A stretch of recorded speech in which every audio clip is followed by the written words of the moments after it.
So we're going to make a start. Welcome to this meeting on feminism yesterday and today. My name's Faizi Ismail. I'm a teaching fellow at SAS, and I'm also a member of Counterfire, and I'm active in the People's Assembly in East London. I'm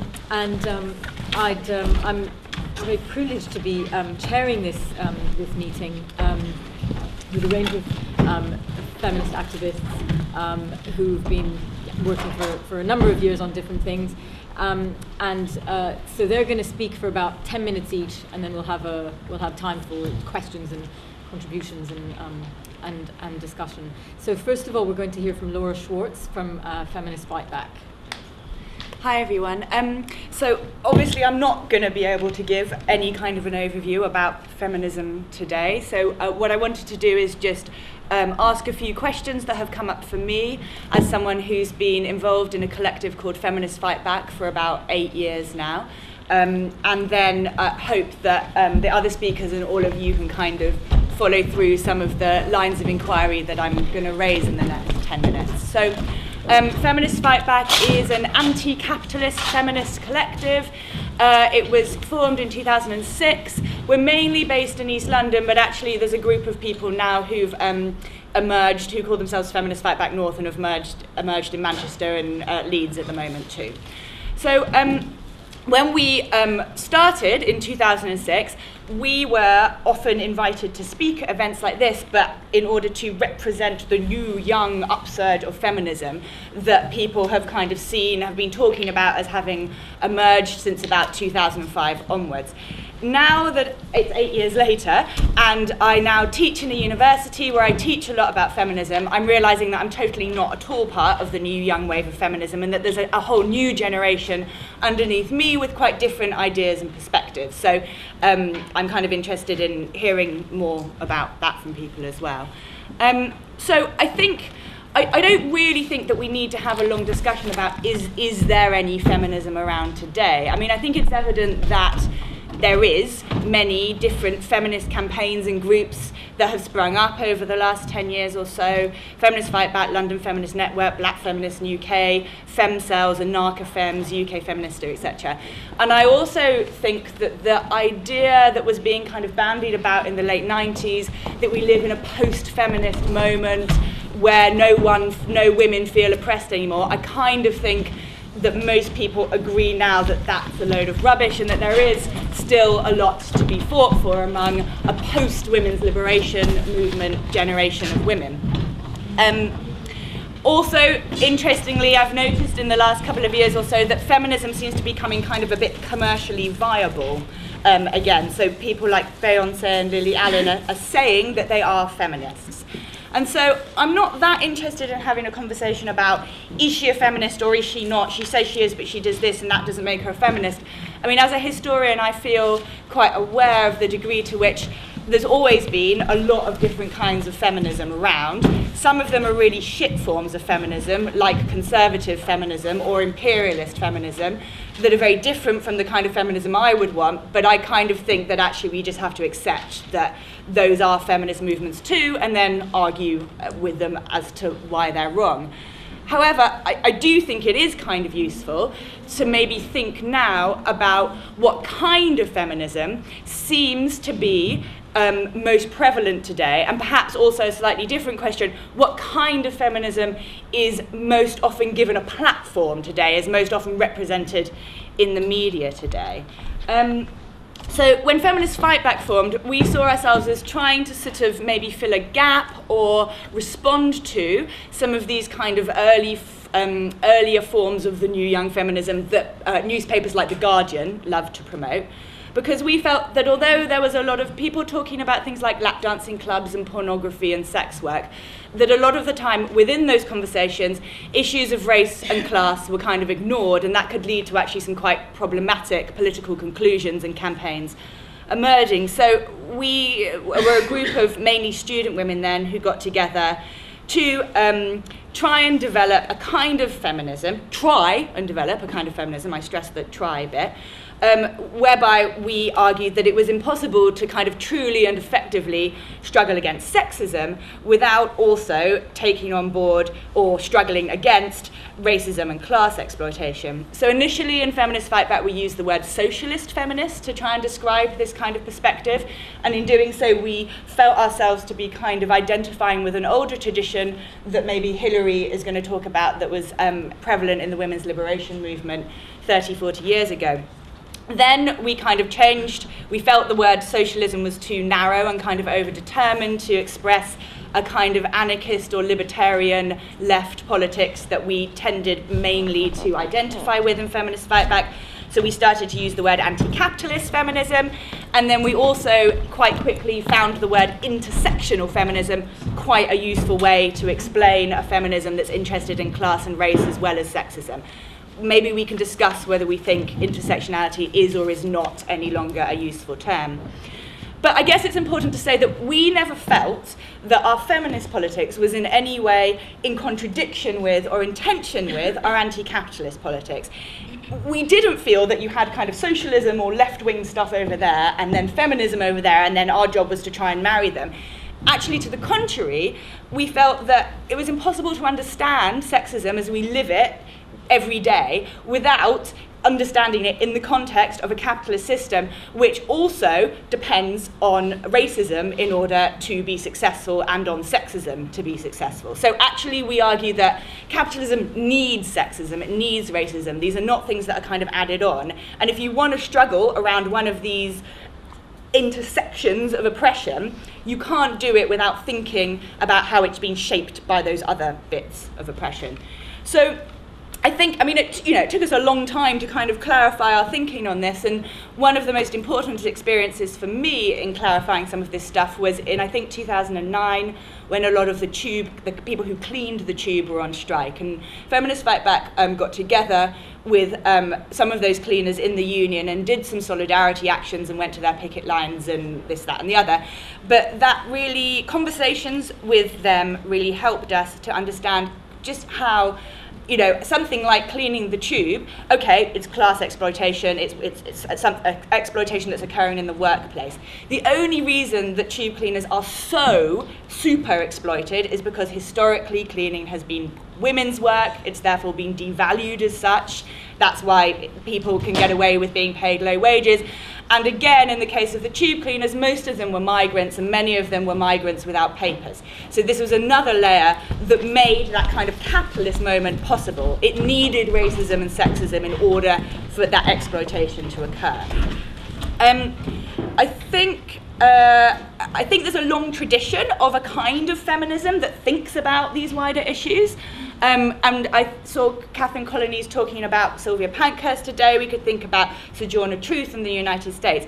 So I think that tradition is there. I don't think we need to invent it. However, what I do think we need to do is reclaim that tradition in the face of maybe three kind of irritating factors. First of all, academics who often construct feminism by saying, oh, well, first of all, you had people who were interested in class and labour organising, and then everyone got fed up with that, so then we had identity in the 1970s. I think Sheila Rowbotham makes a very good critique of that in the new introduction to Beyond the Fragments. I just think it's crap. Secondly, the kind of media representation of feminism, which focuses only on things which are just women's issues, like objectification or the glass ceiling, and refuses to look at how these things intersect with other things. And finally, I think we need to resist certain sections of a male-dominated left which kind of claim, again, that feminism is a middle-class ideology or something that's a kind of added on. So what we need to do is concentrate first of all on class struggle, and then we can deal with women's rights afterwards. And as I hope I've suggested, I just don't think that even makes sense in terms of how capitalism manages to function. So I'll finish on one last kind of question. The difference maybe between a feminism of the women's liberation movement and feminism today is that feminism today is often constructed, it's there, but it's often constructed as a lifestyle choice. Are you a feminist? Are you not? Do you wear a t-shirt saying this is what a feminist looks like or not? Yeah? As if it's somehow a kind of individual decision, and then you go, oh great, okay, I'm a feminist now, okay, I'll just get on with things, yeah? I'm very interested in how we understand feminism as a social movement. And I think it is clear that the social movement that existed in the 70s and 80s doesn't exist today. That doesn't mean there's not very important things going on. The E15 Mothers campaign is very interesting in terms of thinking about a movement that's fighting on gender, race and class all at once. So how can we take feminism and make it a social movement as opposed to just a kind of identity category?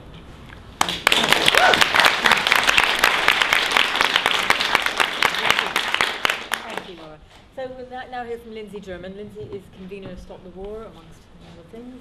She's written a lot of books on women, and including one downstairs that you can have a look at. Okay, well, thanks very much, Faisy, and please do give me a note, because my watch, which I know is an old-fashioned kind of thing, is in repair. So I don't want to go on for more than my 10 minutes. What I want to do is to follow on from Laura, who's kind of talked obviously more about the younger generation, as is appropriate, given that Hilary and I are representatives of the older, although perhaps not wiser, generation.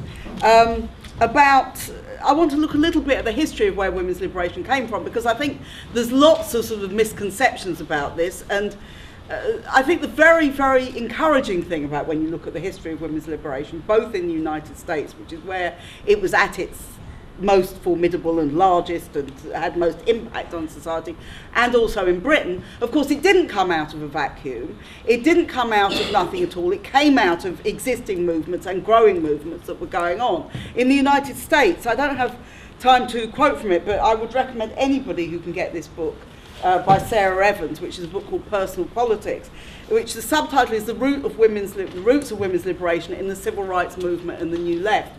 And you cannot understand not just the good things about women's liberation, but why there was this huge sort of schism between men and women on the left in the movement, without reading and understanding some of the absolutely incredible things that some of the men in the movement did. Like one who said that, why are you reading a book by a woman? I didn't know women could write books, and various other, kind of Neanderthal type of remark. So that, the reason for saying that is because the women's movement in the 60s in the States came out of, particularly in my mind, the civil rights movement in the United States. And there's a woman called Lisa Vogel, who's an American feminist academic still today, and she writes about, she went to Mississippi, as many of these people did. They came from kind of northern families and went to the South and organised, often at great personal courage, and she says about her experience there that she thought it was the best thing that she did. It was the best thing in her life that she did, and it, inspired them, this great movement against racism. And it's one of the points I want to make, that I think one of the elements of the second wave feminism, which is often described with some accuracy as a middle-class white movement. There's no denying that's a big factor about it, but it also did encompass a very large number of women who felt absolutely centrally that fighting against racism was an important part of what they did. When you come to Britain, the birth of the women's movement was different. It was very influenced by what happened in the United States, as it was everywhere where it developed, and most of the writing and so on was writing from the United States, at least initially. But the British movement was also influenced by the rising tide of working class struggle in the late 60s and early 70s. There's three things that Sheila Rowbottom refers to in the Body Politic, which is a sort of collection of women's liberation stuff from that sort of period. One is the fight by a woman called Lil Billocker, who was a Hull woman who was the wife of a trawlerman, and two trawlers had been sunk in Hull in 1968 as a result of bad conditions, bad working conditions, and she organised a movement to improve the conditions, and she was denounced as representing trawlermen's wives and giving them a bad reputation. So that was one movement, and they set up a women's group in Hull as a result of that happening. The second was the Dagenham women's strike, which I probably don't need to refer to. People have heard of it.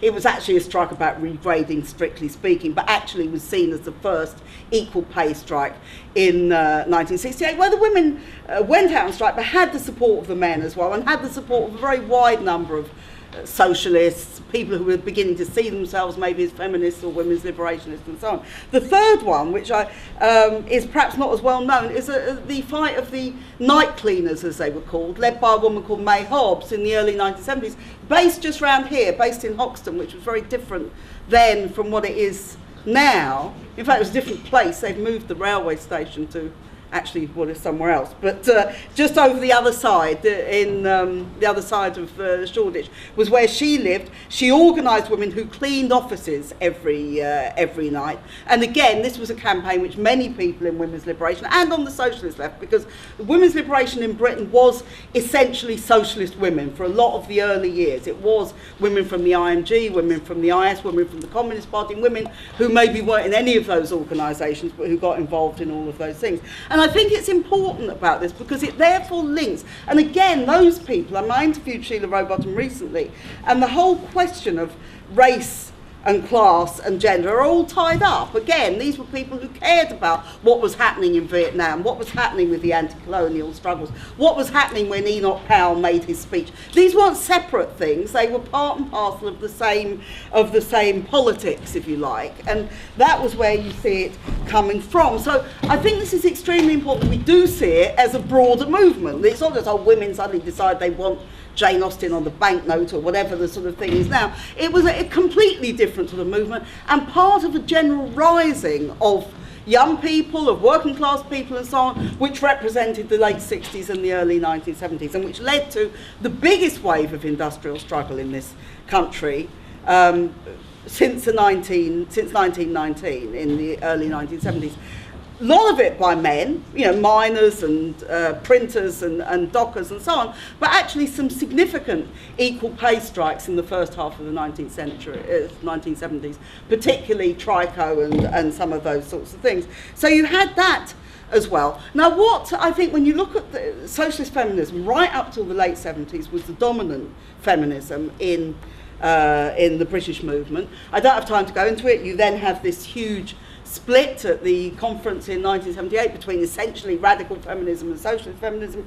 And socialist feminism began to decline. Now, Hilary will no doubt talk and may disagree with some of the points that I'm making about this. I think partly it was a decline of the movement as a whole, that this upward movement of the early 70s, and this was true in countries like Italy as well, then declined into a series of defeats, and actually Grunwick's, although it was an extremely heroic strike, actually ended in defeat for the people involved, although I agree with Laura absolutely about its political significance and so on.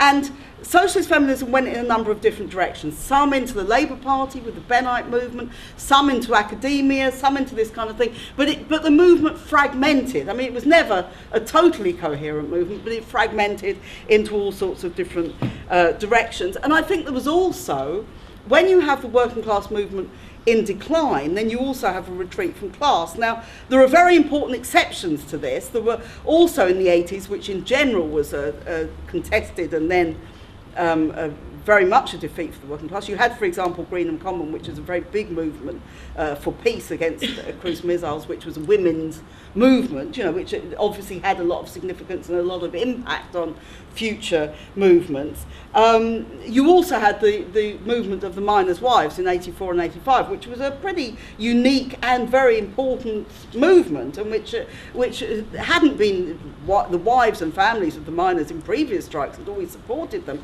But this was something where women entered the political stage much more centrally and played a much more central role, as some of them still continue to do, and that was very important. But I think the combination of the defeats of the 70s and of Thatcherism, which obviously defeated the miners, and that was a defeat for the whole working class, led to a retreat from class. We've heard from Laura about the rise of identity politics, which I think have severe limitations in terms of a collective struggle which can take things forward. They may be important in terms of people's individual consciousness, and that's an important factor, but on a wider level I think it's much more difficult for them.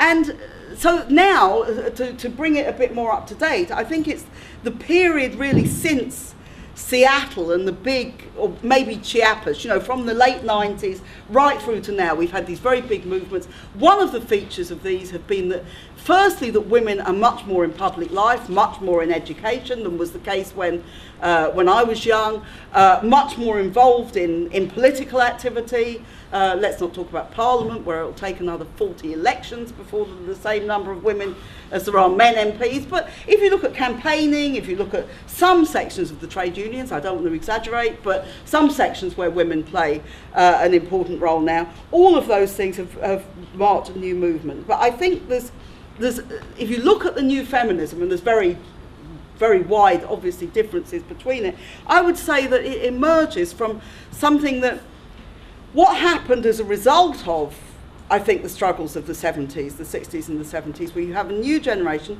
which does expect to go to work, and women expect to work more or less on the same basis as men, and that hasn't worked out. Women go to work, but the gender pay gap is getting wider again. We all know the problems with women at work, so that is a major problem.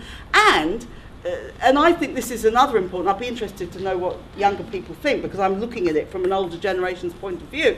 But I think the whole sexualisation of society has kind of pinpointed exactly, you know, how great it is that people don't have to be restricted in the way that they were by the church or by the state in previous generations, but also how that also compartmentalises them into certain images of women, certain ways of looking at women, which are pretty negative. So I think I probably must be nearly at my 10 minutes, or actually probably past it. Okay, just a final point, if I could make it. I think the important thing when we talk about women's liberation and feminism today is we have to reassert the question of class and the wider social questions, which brings into my mind all questions of gender and race and all those different questions as well.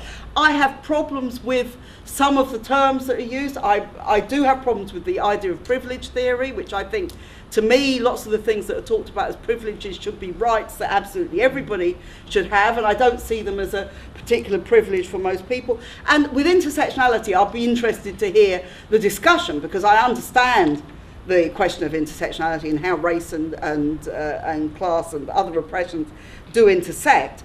But I'm not sure that it particularly builds on some of the insights of people like Bell Hooks and Angela Davis and people who did write about these questions of race. So those are my thoughts. And I suppose my absolutely final thought is that we now have movements against globalisation which tend to be much more general.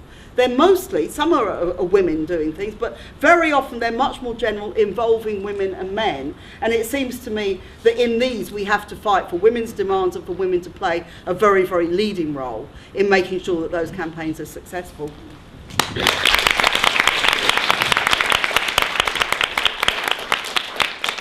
Thanks, Lindsey. Now we'll hear from Hilary Wainwright. Hilary is a writer and editor of Red Pepper. Yeah, co-editor. We have a kind of collective. So, well, I'm really happy to be here, and in a way, I think the general drift of the last two speakers about the interconnection of women's liberation and fighting women's oppression with the wider struggle for socialism, for transformation, I think is what I want to pursue and kind of end up, which this is why I was really excited to be coming, sort of thinking together, how can we create a left in which feminism is a central kind of defining principle? So how can we really take on board the implications of feminism for social transformation? So I thought I'd begin, though, by remembering Maya Angelou with a poem that sort of seemed to me to express both this way in which the women's liberation movement constantly sort of pops up, just as everybody's saying, no, it's dead, feminism is over, you know, as Laura described in her own case, you know, thinking of herself initially as part of the new wave, then teaching and finding another new wave. I think it expresses this, it's called Still I Rise, but it also expresses something else I want to dwell on, which is this interconnection between personal liberation and social transformation, which was an important feature of the women's liberation movement. And it was, I think it's really important to stress that it was the women's liberation movement, you know, as Lindsey's been describing. There was a cartoon which I can't quite remember, but it was sort of taking the piss out of the notion that, you know, somehow we were campaigning for equality, when actually we were saying, no, we've got something much better in mind. So in a way it's been reduced to to a question of equality, equal opportunities, when it was really about liberation, and that meant personal liberation, personal transformation. And kind of, in a way, it was taking that really inspiring notion from Marx of the individual, the self-realization of each is a condition for the self-realization of all. So overcoming that sort of dichotomy between the personal and individual and the social, which was both a flaw in a lot of the sort of Soviet kind of state-dominated model, but also has been a sort of caricature of socialism. So, Still I Rise by Maya Angelou. You may write me down in history with your bitter, twisted lies. You may trod me in the very dirt, but still, like dust, I'll rise. Does my sassiness upset you? Why are you beset with gloom? 'Cause I walk like I've got oil wells pumping in my living room. Just like moons and like suns with the certainty of tides, just like hopes springing high, still I'll rise. Did you want to see me broken, bowed head and lowered eyes, shoulders falling down like teardrops, weakened by my soulful cries? Does my haughtiness offend you? Don't you take it awful hard, 'cause I laugh like I've got gold mines digging in my own backyard. You shoot me with your words, you may cut me, you may shoot me with your words, you may cut me with your eyes. You may kill me with your hatefulness, but still, like air, I'll rise. Does my sexiness upset you? Does it come as a surprise that I dance like I've got diamonds at the meeting of my thighs? Out of the huts of history's shame, I rise. Up from the past that's rooted in pain, I rise. I'm a black ocean leaping and wide, welling and swelling. I bear in the tide. Leaving behind nights of terror and fear, I rise. Into a daybreak that's wondrously clear, I rise, bringing the gifts that my ancestors gave. I am the dream and the hope of the slave. I rise, I rise, I rise. Anyway, it's not surprising that I was just reading a piece this morning from her publisher. You know, they initially printed something like 8,000 copies, and 600,000 copies very quickly sold, and I think she's been an inspiration to all of us. And I think that that sort of emphasis on personal liberation, combining it with the social struggle, is something that was kind of built into the context from which the women's movement arose. I mean, for a lot of us, as Lindsey implies, it was out of those movements in the late 60s, which were already movements that were about more than simply political power or economic ownership. They were, you know, in their rhetoric at least, about the democratization of everyday life, of social relationships, about private struggles against inequality as well as public. And it was partly out of the sort of contradictions of that with our daily experience as women, and sometimes it was the sort of pretty brutal descriptions that Lindsey gave, and sometimes it was just sort of silent, you know, feeling silenced, you know, that women just felt sort of excluded in a rather indefinable way. And because we couldn't always define quite what the problem was, we more and more created our own little kind of networks, but in some sense autonomous from the wider movement. So we had the whole experience of consciousness raising groups, which was also taking a feature of the rhetoric of the movements, well, and the practice of the 68 movements, which is that a challenge to sort of knowledge as authority, sort of scientific knowledge, professional knowledge. And in a way, what we did in conscious raising groups was start from our own experience that was maybe often puzzled, kind of, you know, emotional, rooted in day-to-day life and practice, not at all sort of theoretical or scientific, but nevertheless sort of deeply felt. And from that, and from kind of long discussions, developed what then became policies, in a way. So from something very personal, we developed, you know, ideas about changing the health service, rape crisis centres, different views of childcare. All these sort of political ideas came from very rooted, day-to-day kind of what we called consciousness raising. And I think, you know, it'd be interesting to think how that can be brought back into the movement, how that valuing of practical experience can be much more part of the movement that we need to build. Because I think if it was, we'd be much more rooted amongst the mass of people. We'd be much more able to express people's day-to-day problems. I think, in a sense, though, what happened, and it'd be good to discuss in more depth.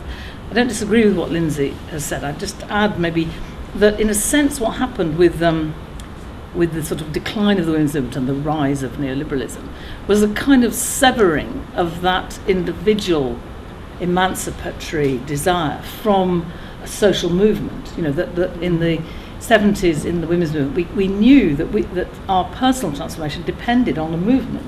Yeah.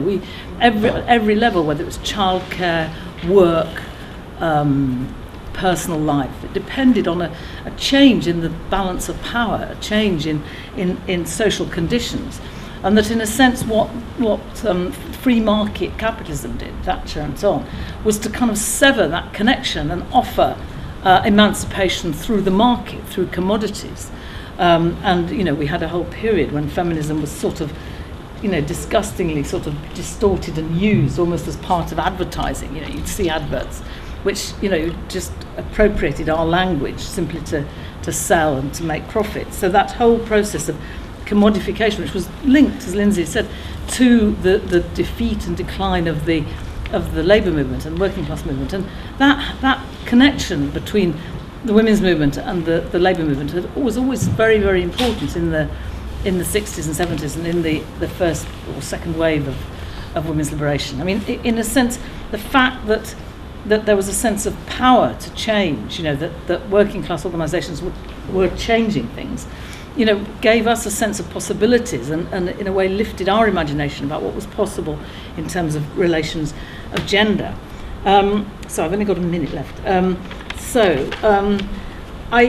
I think now we face, because of that context of free market capitalism, of the sort of destruction of all forms of public provision and public social regulation, that the interconnection between any kind of personal transformation for women, or even just personal security, and challenging capitalism is absolutely integral. So I really agree with Laura there, and I think that we've got to think of what kind of a movement can really touch women's lives, and in a way that links to the development and strengthening of class struggle. And I think there are many experiences that we can learn from, and we should be paying more attention to what struggles are actually taking place on the ground. I mean, Lindsey talked about the women in the mining communities, and many of those women now, I went to Barnsley where they're organised, and they've got a little office linked to a community branch of Unite,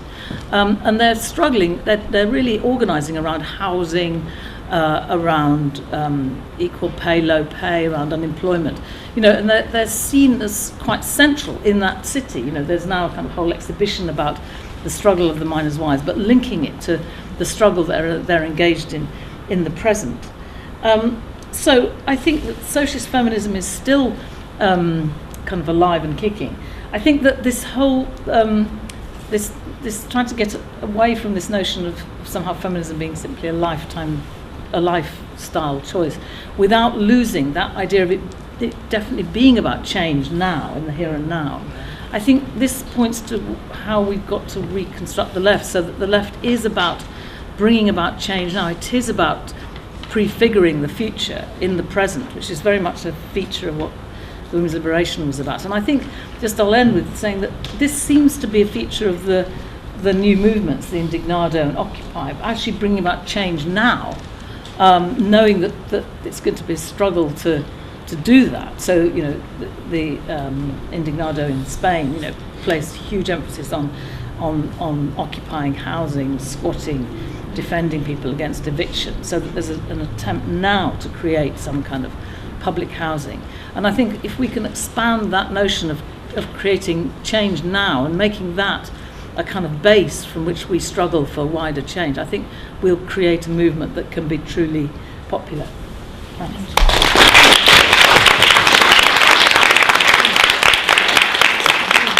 And now we hear from Reni Eddo-Lodge. She's part of a group. She's part of a group called Black Feminists, and she writes for Feminist Times.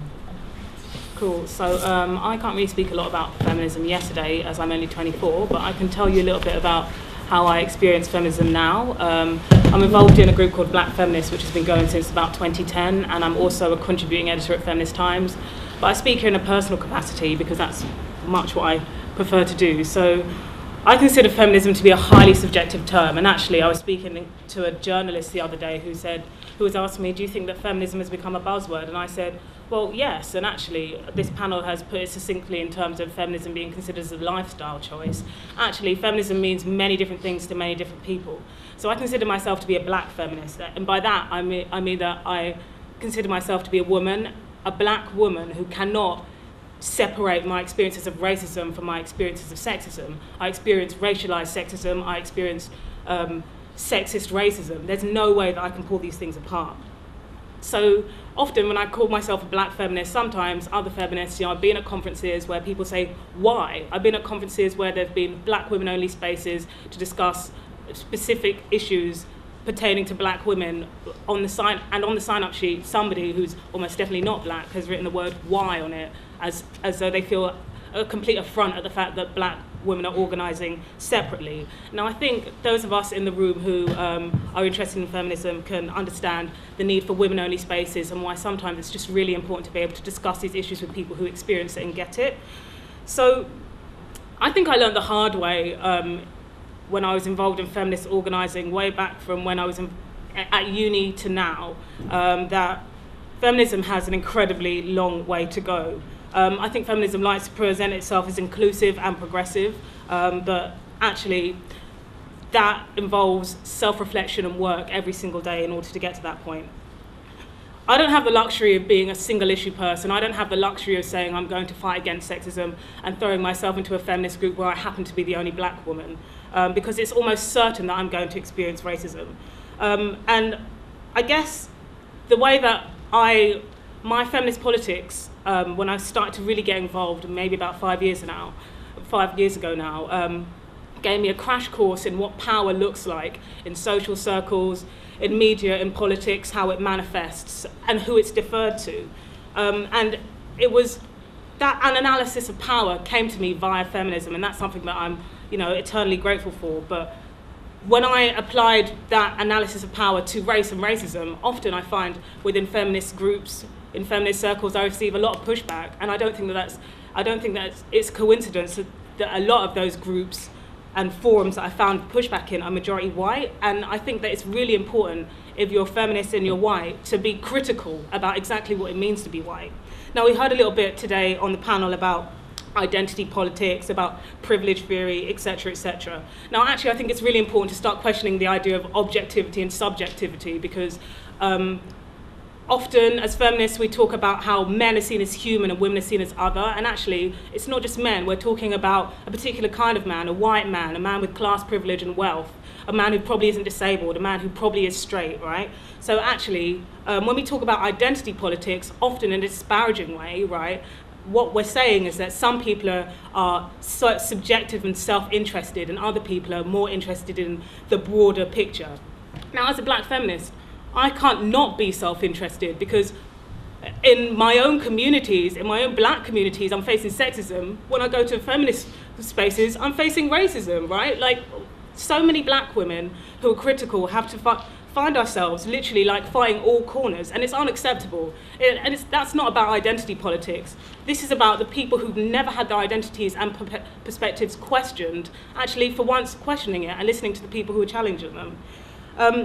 I think when we're talking about privilege and white privilege, which was actually something that white privilege is a term that comes from critical race theory, which was sort of developed in the US. And this was a critical race theory essentially uses the term white supremacy in the same way that feminists use the term patriarchy to talk about power and race. As far as I'm concerned, privilege isn't a theory. I mean, there's solid evidence out there to suggest that if you have an African or Asian sounding name and you send in an almost identical CV to an employer, you are much less likely to receive an interview. And that's because of white privilege. That's because of still literally like archaic racist notions of ability, of intelligence tied to your race. So I think that actually we need to completely sort of like overhaul how we understand racism to exist, because I don't think it's good enough to think about racism, to be, concentrated in a word or an action or an attack. Actually, racism is about considering the whiteness to be the default full stop. We need to stop individualizing what racism is. Does it mean that I'm a good person or I'm a bad person? And actually just acknowledge that we grow up in a completely racist society, like we do grow up in a sexist society. And being racist is not just I'm not racist. It's literally unlearning that socialization. Just like we have to unlearn our sexist socialization. I mean, I'm somebody who's been involved in feminism for years now, and I still struggle with unlearning sexist socialization, unlearning the fact that my body is just as fine as the way it is, and I don't have to succumb to diet rhetoric, right? So we need to start thinking about whiteness and power and racism, and actually consider how those things actually converge to malign non-white discourse, to malign black voices, to stop black people challenging things, etc., etc. You see it repeatedly in the press over and over again. Football player Sol Campbell comes out, says, I've experienced racism in football. What happens? The almost overwhelmingly white FA tell him that actually he's just making it up to sell his book. Now, racism is not just about attacking somebody or coming out with the N-word. It's literally about discounting the experiences of black people, actually stopping us from articulating racism in the first place. And that is not exclusive to the right, okay? That's not exclusive to UKIP. Everybody across all political spectrums does it, right? And actually that has to stop in order for us to have a feminism that is truly inclusive. So actually, when we talk about race, and again, I'm talking about feminism here, but I'm talking about the left here, and I'm also just talking about wider politics here. Actually, whiteness is considered central in relation to all other races. Again, you can look at UKIP rhetoric, but you can also see how almost every other political party has fallen in line with that rhetoric that the BNP were pushing 10 years ago, right? So it's ridiculous, and it is undeniably racist that all discussions of politics are central to whiteness, and everything that is not white is seen as in relation to. Now, as far as I'm concerned, this is part and parcel of power. This is part and parcel of privilege. This is part and parcel of stopping people from accessing power, stopping people from speaking out. Not silencing in the traditional sense, but silencing as in ridiculing, as in stopping people from actually being able to challenge and tackle the issues in the first place. So, yeah, I mean, I can't go on any more about whiteness than I possibly can, but you may be wondering why I'm sitting here talking to you about racism and whiteness on a panel about feminism, but actually I think it's because these thoughts started to develop in my head as I got more and more involved in feminism, because I was forced to having to start challenge some of the attitudes around me. We have to recognise that these struggles are completely interlinked. And actually, I think it's the role of white people in terms of these struggles to just fall back and listen to people of colour who literally, we have our own voices. We don't need to be saved. We don't need to lose headscarves or X, Y, Z. Literally, often we are saying these things and people are not listening to us. And as far as I'm concerned, like, we can't have a joined up feminist movement that can create any progress until that happens. So.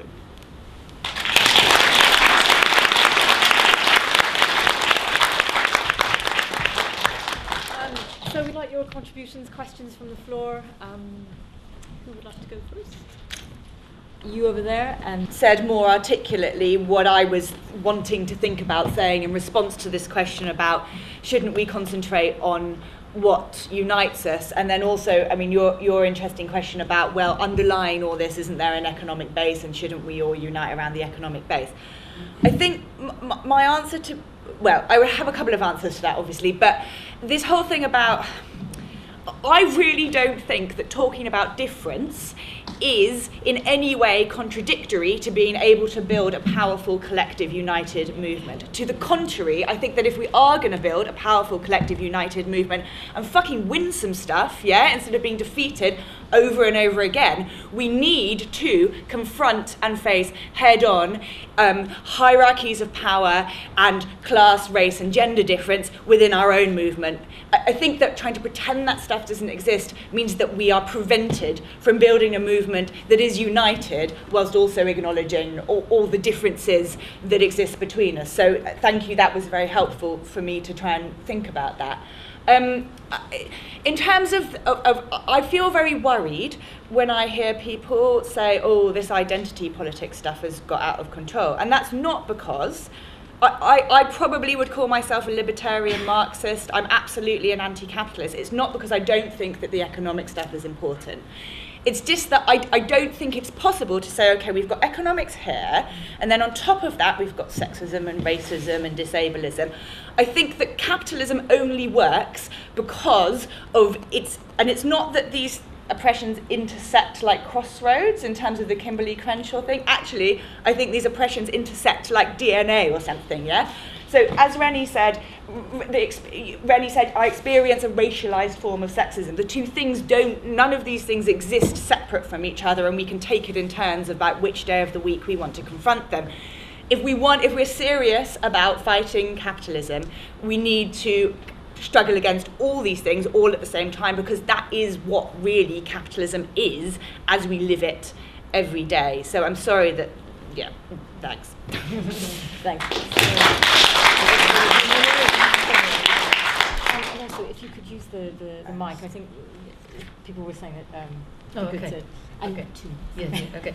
So just to follow on from Laura, because I agree, and I think that if we say that our common goal is the conditions for a dignified life for all, fulfilled life for all, then we've got that immediately points to, so what are the blockages, and what are the blockages now? And in a sense, the women's movement came out of experiences of blockages, of oppressions, forms of subordination,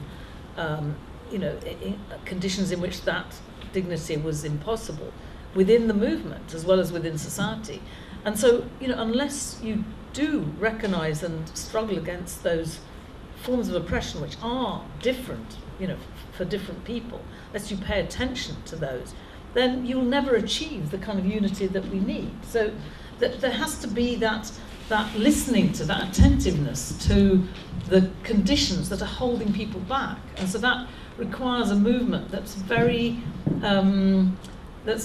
sensitive. It isn't sort of like over kind of up its own arse about its own rhetoric, unity, in a way that was often used against women. I remember the cleaners, the night cleaners that Lindsey talked about, and I was with May Hobbs sometimes when she was trying to reach cleaners in other places. And I remember in Oxford where she was aiming to meet some women cleaners in the car factory, and the trade union official wouldn't let her into the room, saying people like May, destroyed the unity of the movement, because she was actually organising amongst women and recognising the specific conditions of their oppression. So, it seems that that we have to combine that aspiration of unity, but we've got to be critical about the conditions for unity, not treat unity as somehow sort of a given.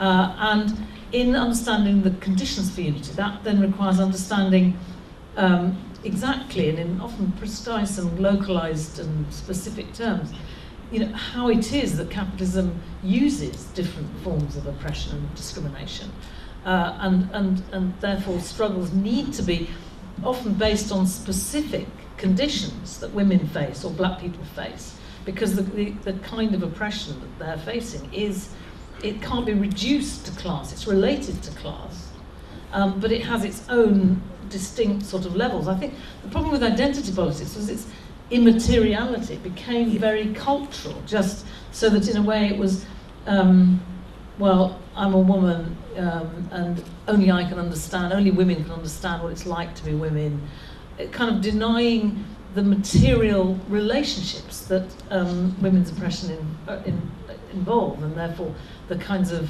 alliances that are needed between women and working class men, so that in a way identity politics became a way of actually making this recognition of difference a source of division and sort of separation. So I think that we need to have a complex understanding of diversity in order to achieve the conditions of real unity and real conditions of emancipation for all. Now there are lots of questions not answered, so I had my 2 minutes.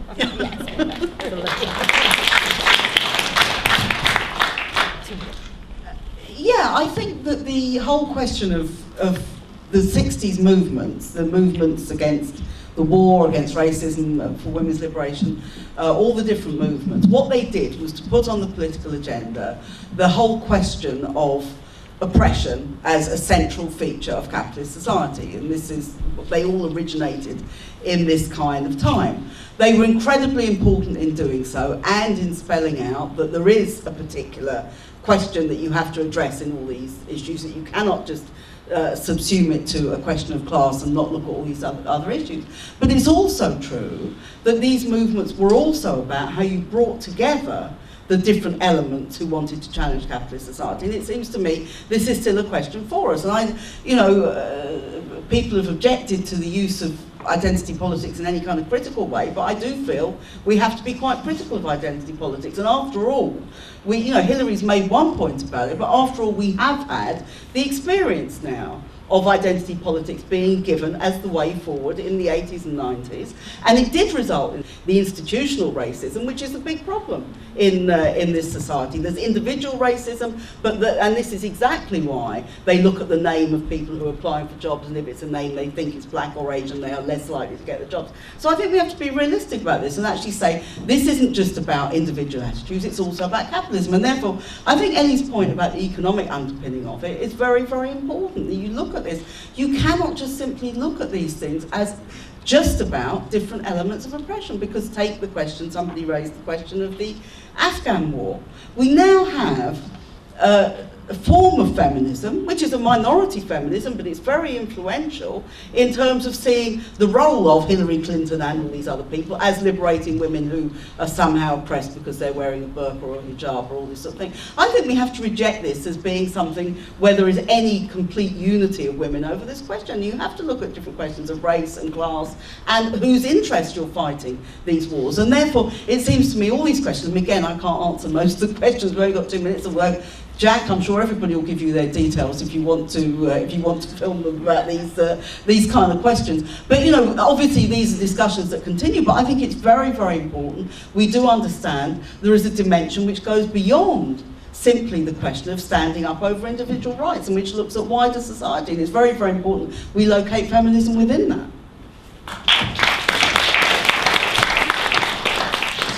Okay, so that was a lot of really interesting questions, and I just want to thank a couple of people in the audience who actually reminded me why I stopped attending lefty events, because the divisiveness question is exactly the same argument that was put to women organising in the Black Panthers, who were organising against sexism in a larger movement against racism, and they were told, well, actually, you're being divisive, can we focus on the wider cause?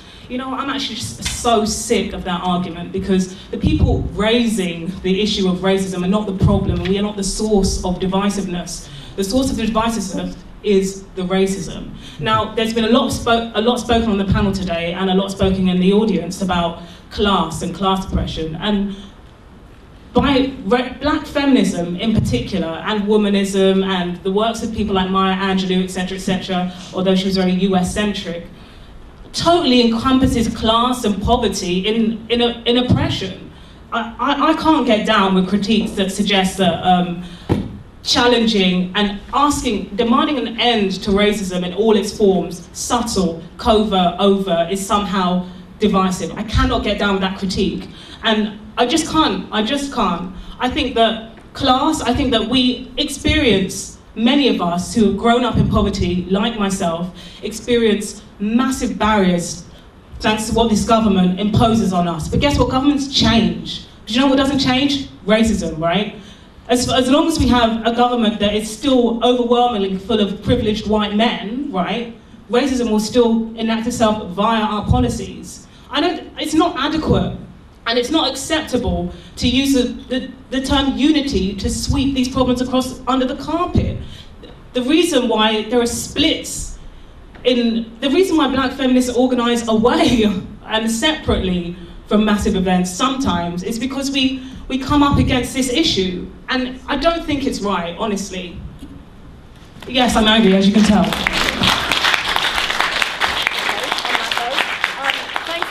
coming to the festival. I'm sorry we had to end it now, but yeah, I mean, I'm sure the panelists will be around and feel free to ask questions. Thanks a lot.